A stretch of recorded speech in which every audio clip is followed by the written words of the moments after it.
Australia's unemployment rate has hit a near 4-year high. Families are expected to pay an extra $2,000 on groceries, insurance and food in 2026. The signs are becoming clearer. There's likely economic trouble ahead. Australia's housing crisis is the worst it's ever been. There's a version of Australia most people never see. It's not on postcards, it's not on tourism ads, and it's not the one politicians talk about. It's a map that shows pressure, stress lines, fault points. And if one of those fault points runs through your city, the fallout won't be theoretical. It shows which cities are built to bend and which ones are already cracking. Because here's the uncomfortable truth. When an economy turns, it doesn't hit everywhere evenly. Some cities slow down, others quietly fall apart. Australia is already in what economists call a per-capita recession. For 7 quarters in a row, when you divide economic growth by population, we've gone backwards. Not on paper, in real life. On average, each person is poorer than they were a year ago. Household debt is at record levels. Savings are thinning, costs keep rising. And the pressure isn't just local. Global markets are unstable, and China, Australia's biggest customer, is slowing down. This isn't a warning about the future. This is pressure already in the system, and when that pressure finally gives way, the damage won't be random. The real question isn't if some Australian cities struggle when a recession hits. It's which ones break first. What if the place you live, where your job is, where your house is, where your entire life is anchored, is far more fragile than anyone's ever told you? These are 10 Australian cities facing the highest risk when, not if, Australia enters a real recession, and a few of them will shock you. City number 10, Mackay, Queensland. Let's start in the coal country of Queensland. Mackay is a city that lives and dies by one thing: coal mining. When coal prices are high, Mackay feels like the richest place on earth. Jobs everywhere, houses selling fast, money flowing through the streets like water. But when coal prices fall, everything collapses. Here's what happened last time. Between 2012 and 2017, mining regions across Australia saw house prices crash by an average of 31.5%. Mackay was right in the middle of that disaster. Think about what that actually means. If you bought a house for $500,000, within 5 years it was worth $340,000. You lost $160,000, your life savings gone. And here's the problem. Mackay hasn't learned the lesson. The city is still almost completely dependent on mining. Yes, there's some tourism, some retail, a bit of agriculture, but they're tiny compared to the mines. They can't save the city when coal prices drop. And right now, coal is facing a crisis. China's economy is cooling down. The whole world is moving away from coal because of climate change. Demand is falling, prices are dropping. If Australia enters recession and coal demand collapses again, Mackay is going to bleed. Unemployment will spike, businesses will close, and house prices, they're going to crash just like they did before. The people who bought houses in the last few years at inflated prices are going to be underwater on their mortgages, owing more than their house is worth. Mackay isn't doomed forever, but when the recession hits, this city is standing in the blast zone.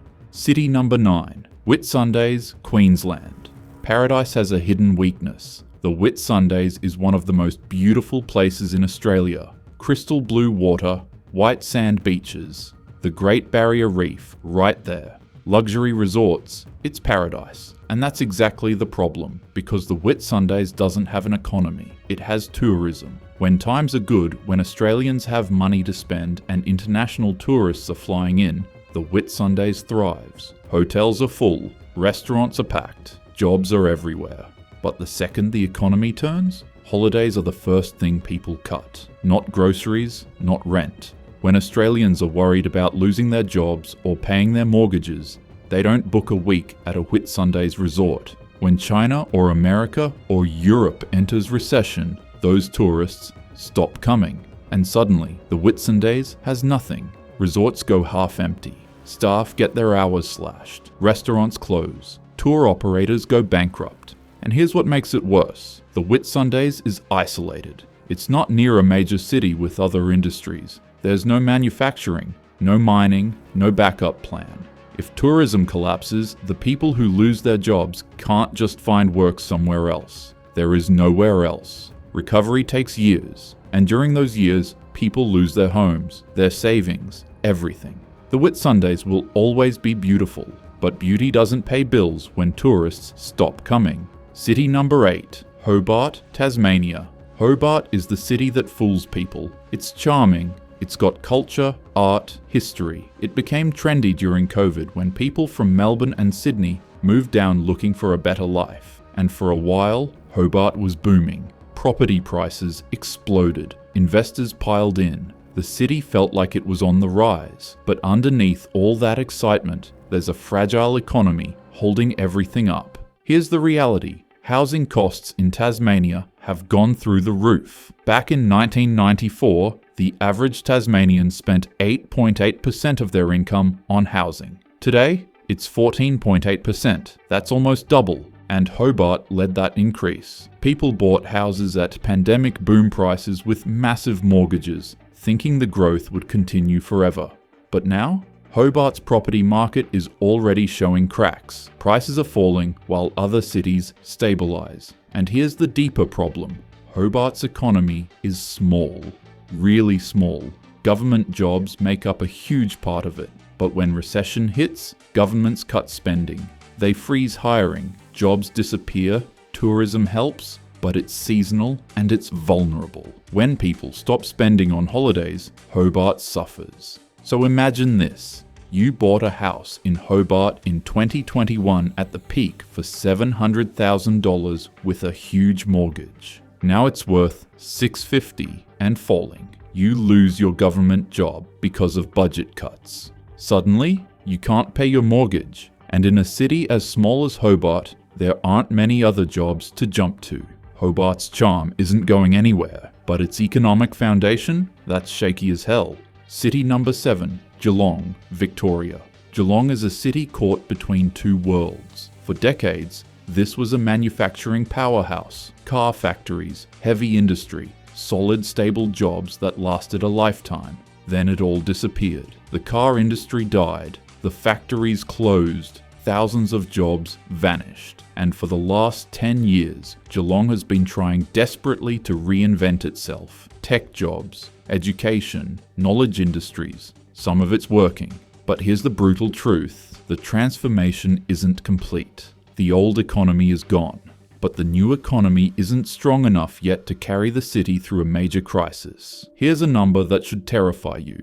Private sector job growth in Australia has essentially stopped. Just a 0.1% increase recently, creating only 6,000 new jobs across the entire country. For cities like Geelong, that are betting everything on new industries creating new jobs, that's a disaster. Geelong is close to Melbourne, which helps. But it also means Geelong competes with Melbourne for everything. Investment, workers, businesses. And in a recession, Melbourne's gravity gets stronger. Companies consolidate. People move to where the jobs are. Geelong gets left behind. Think of it like this. Geelong is halfway across a tightrope.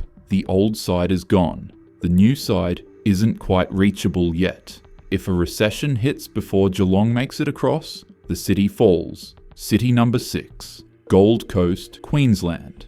This is where a lot of people are going to get angry with me. The Gold Coast is Australia's 6th largest city. It's vibrant, growing, full of life, people love it there. But economically, it's a house of cards. The Gold Coast is built almost entirely on one thing: people spending money they don't need to spend. Tourism, hospitality, events, theme parks, restaurants, retail, construction for lifestyle properties. These industries are amazing when times are good, but they're the first to die when times get bad. Because here's how it works. When people are worried about their jobs, they don't go out to dinner as much. They don't book weekend getaways. They don't buy investment properties on the Gold Coast. International tourists from countries in recession stop coming. Domestic tourists tighten their belts. And the Gold Coast has no backup economy. There's no major port moving goods, no heavy industry, no mining. just services that depend on people spending money they don't have to spend. Then there's the property market. During COVID, the Gold Coast went absolutely crazy. Prices skyrocketed. People from Sydney and Melbourne bought investment properties. Speculators piled in. But here's the thing about speculation. It works both ways. When prices are rising, everyone wants in. When prices start falling, everyone wants out. Fast. And Australians are now spending a record 33.4% of their income on rent. That's unsustainable. Something has to break. In a recession, when people stop spending and property investors start panicking, the Gold Coast is going to feel it hard and fast. The beaches aren't going anywhere, but the economy holding everything together, that could collapse faster than people realise. This next one is going to surprise you. City number 5. Cairns, Queensland. Cairns is paradise with a fatal flaw. Think about what makes Cairns special. The Great Barrier Reef, tropical rainforests, international recognition. It's one of Australia's most famous tourist destinations. People from all over the world dream about visiting Cairns. But here's the nightmare scenario hiding behind that beautiful facade. Cairns has one of the lowest resident-to-visitor ratios in Australia, just 4-to-1. Let me translate that. For every 4 people who actually live in Cairns, 1 tourist is visiting at any given time. The entire city, its infrastructure, its economy, its jobs, is designed to service tourists. When tourism is booming, Cairns thrives. But when tourism stops, we already saw what happens. During COVID, when international borders closed,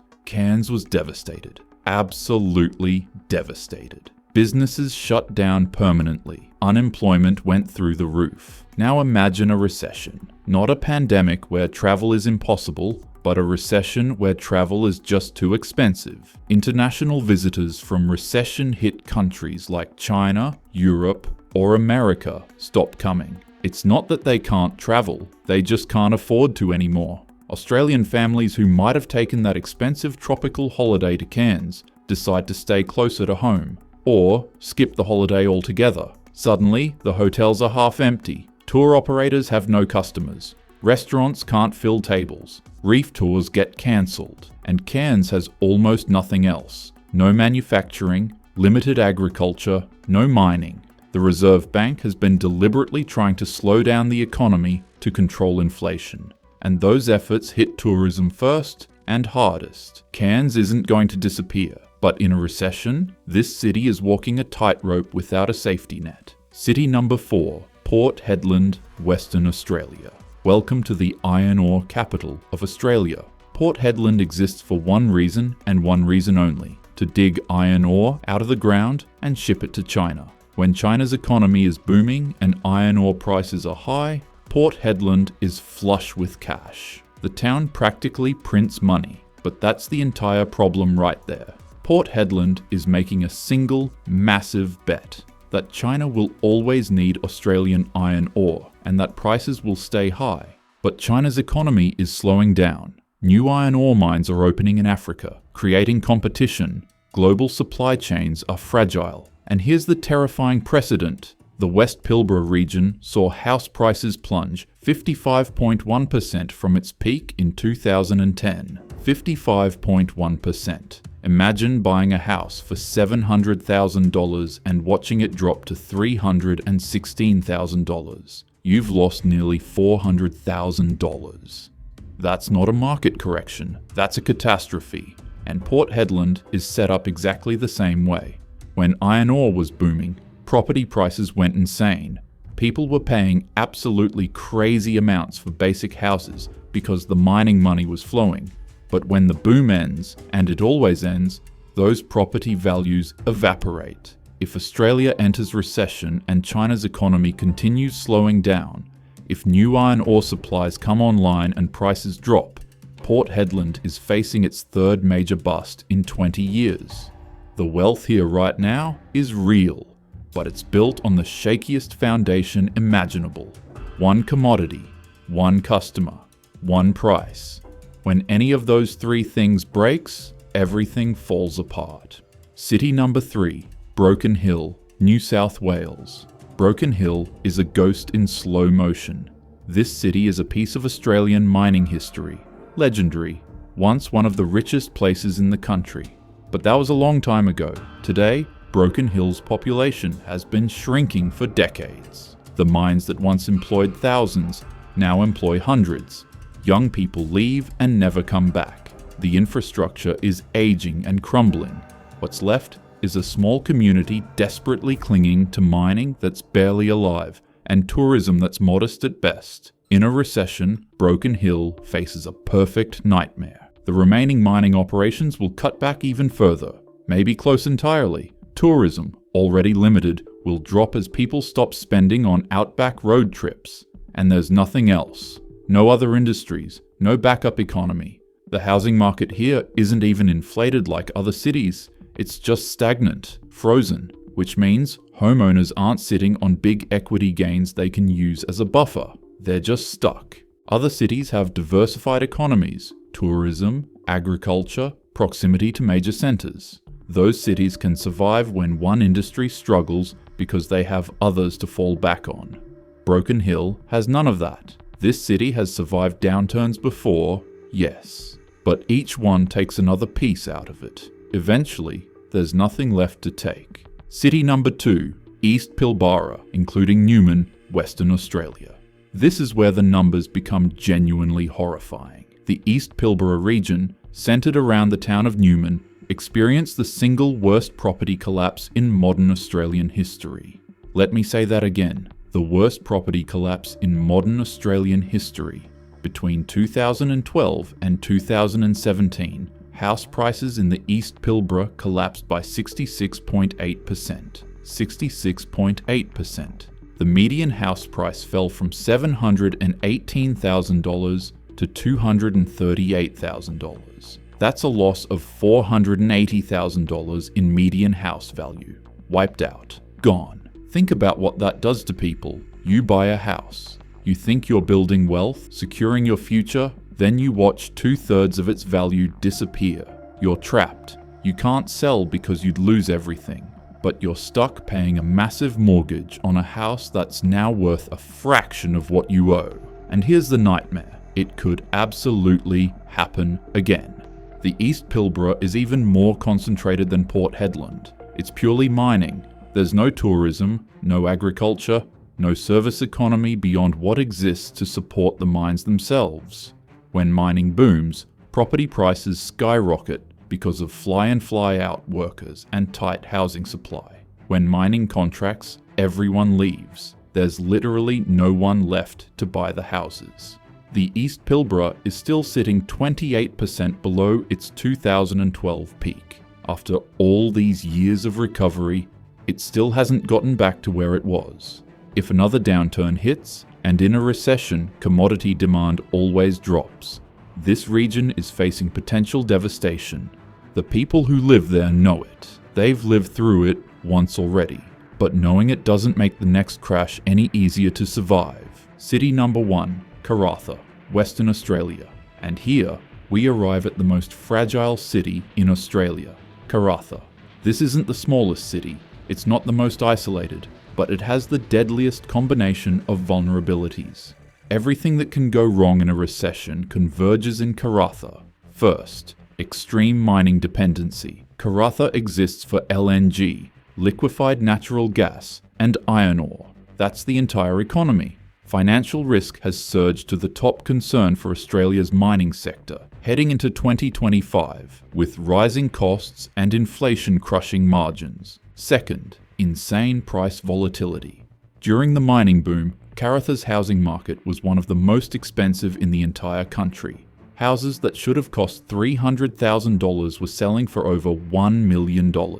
Then the bust came, and prices collapsed. Third, the China factor. Karratha's entire economic model, everything, depends on China buying Australian resources. If China's economy slows down, if they source materials elsewhere, if demand drops, Karratha implodes. The West Pilbara has only recovered to 92.4% of its previous peak.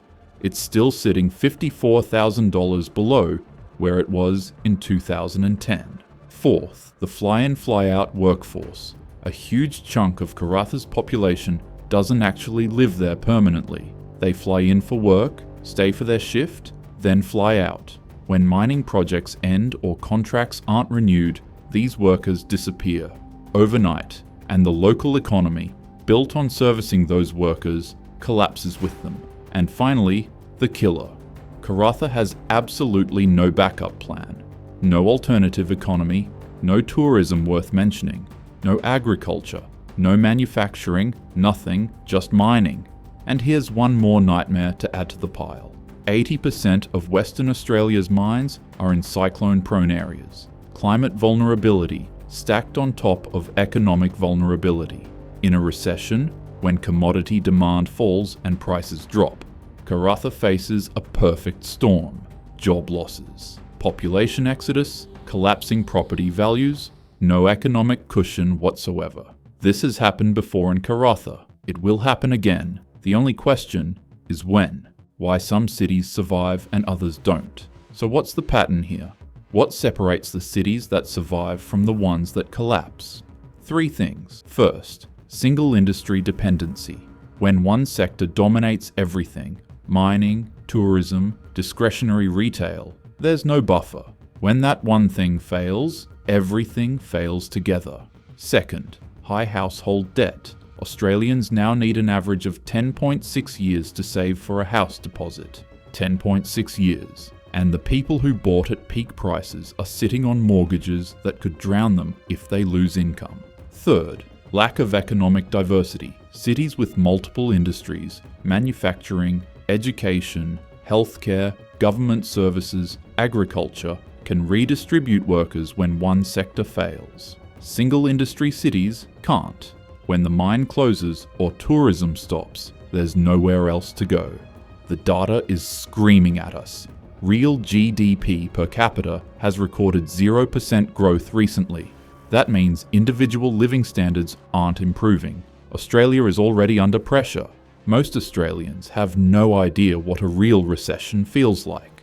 The last one ended over 30 years ago. We had COVID, but that was different. Governments pumped in money, JobKeeper propped up businesses. A real recession is different. Unemployment rises, credit dries up, asset prices fall, and the cities with the least diversity get hit first and hit hardest. What you should watch for. If you live in one of these cities, here's what you need to monitor: employment trends. Are businesses posting fewer jobs? Are major employers announcing cutbacks or freezes? That's your first warning. Housing market velocity. Are houses sitting on the market longer? Are sellers reducing prices to get buyers? When properties that used to sell in weeks are sitting for months, that's a red flag.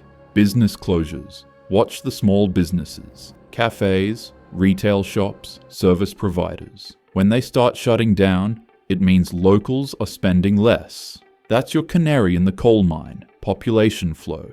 Is your city gaining people or losing them? Check the data. When young people and families start leaving, that's a trend that accelerates fast. These aren't abstract economic indicators. These are real signs that your city is starting to crack. The truth about what's coming.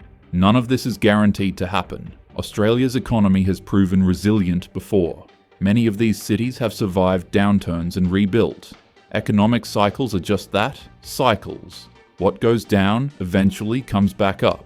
But here's what you need to understand. Resilience isn't the same as invulnerability. The cities on this list face real, measurable risks. These aren't made-up scenarios. This is based on what's already happened before, combined with what's happening right now in the economy. If you live in one of these places, I'm not telling you to panic. I'm not telling you to sell everything and leave. I'm telling you to be informed, to understand what's happening in your local economy, to watch for the warning signs, to make decisions with your eyes wide open. Because when the pressure comes, and history tells us it will come eventually, the cities that survive best won't be the ones that buried their heads in the sand and pretended everything was fine. They'll be the ones that saw the cracks forming and prepared for what was coming. Stay informed, stay aware, and understand that where you live matters far more than most people want to admit. The storm is coming. The only question is how hard it hits your city. Make sure you subscribe to stay informed. See you in the next one.